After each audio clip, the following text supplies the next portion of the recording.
Hello. The word for today is marriage, and I'm going to take you through the 7 stages of courtship, or the 7 steps that a couple would take in Shakespeare's time to be legally married, to be recognized by their social group as belonging to each other. Now, not all couples took all of these 7 steps.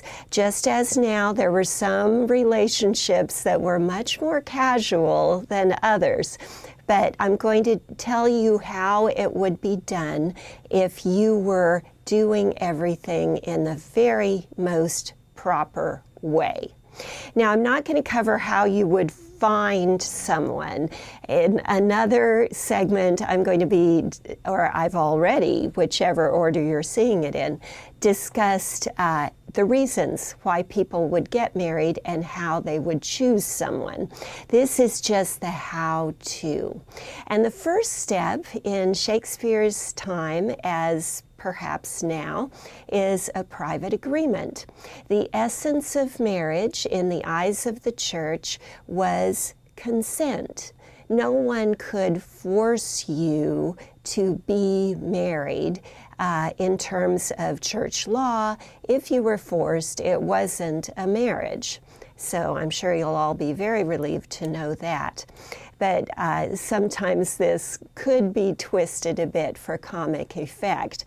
And I want you to think of Taming of the Shrew, where Petruchio announces to everyone that Catherine and he have made a secret, private agreement that in public she is going to act as if she does not agree. But in any case, a private agreement, consent between both people, is the essence of marriage in Shakespeare's time.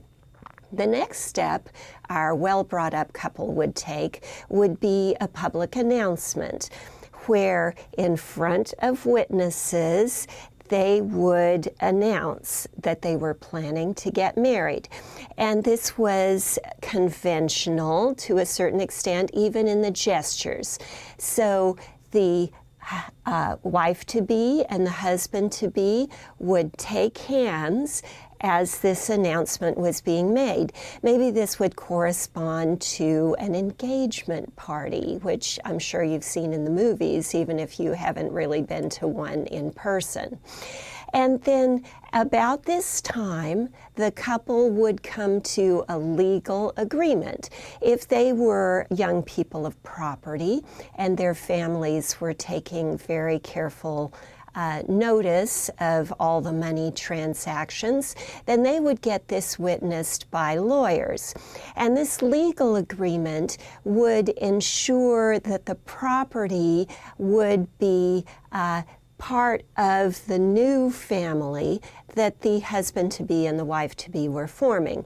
And usually the wife-to-be, her family, her father, would pledge a certain amount that would pass into the new family, an amount of land, an amount of money. In the Taming of the Shrew, we have ships and farms and heads of cattle mentioned. And in England, this was this amount of money that was the dowry that the father of the bride was contributing would be matched by the husband-to-be.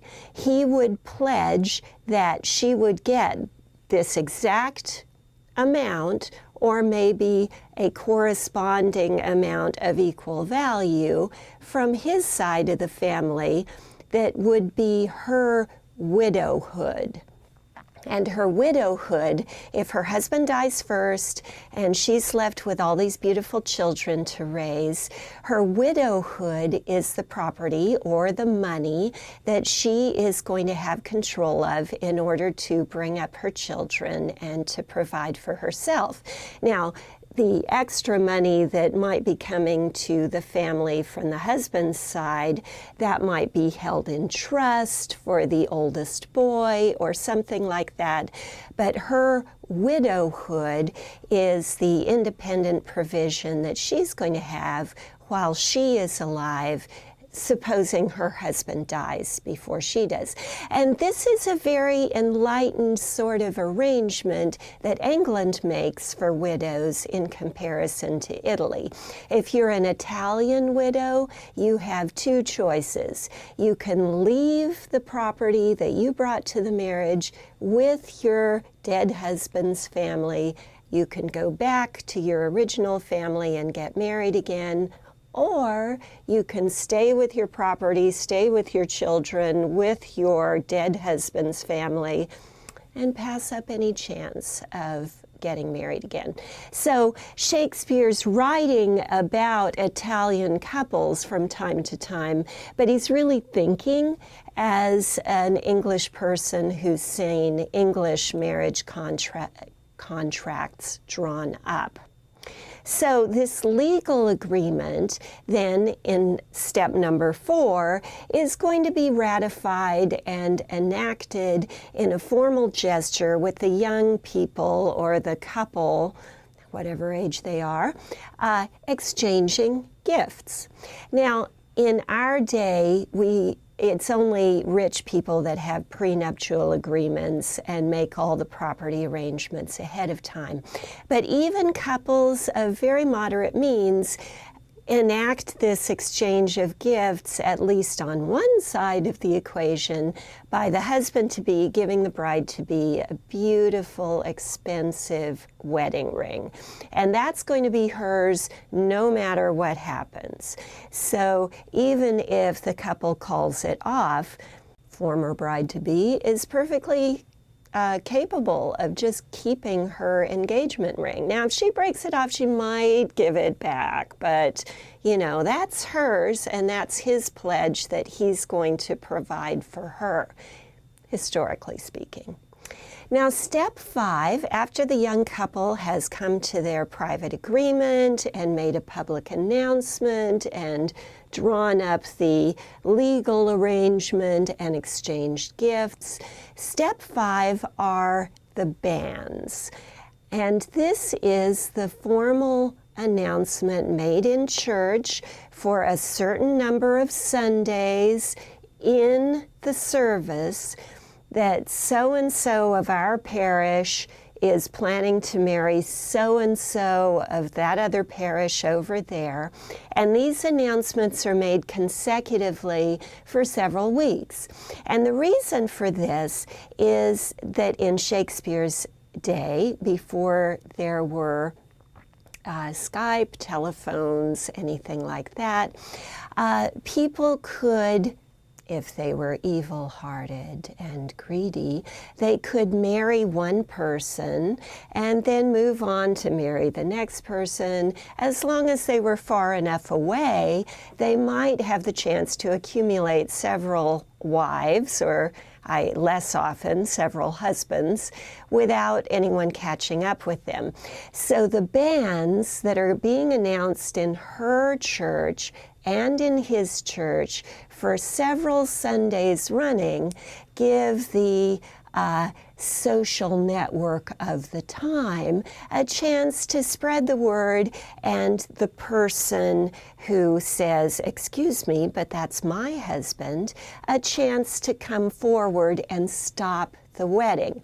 Now, some of you have been to a Christian marriage service and have heard a very old-fashioned version of the service where the pastor or the priest says, "If any of you know of any reason why you may not be lawfully joined together, I charge you to speak now or forever hold your peace." Now, that's our version of the banns. That would be what the old-time pastor would be saying to his congregation for those 4 Sundays running before the marriage. Now, you could get around this, and you could get around this the exact same way that we get around it now. You could go and get a license. You could be married by license instead of waiting for 4 weeks. Now, when Shakespeare himself was married, his wife-to-be was already pregnant, and speed was of the essence. So they went to their bishop and they got a license, and each of them had to swear the way you would have to pledge if you were going to City Hall to get a license, that neither of them was married to anyone else.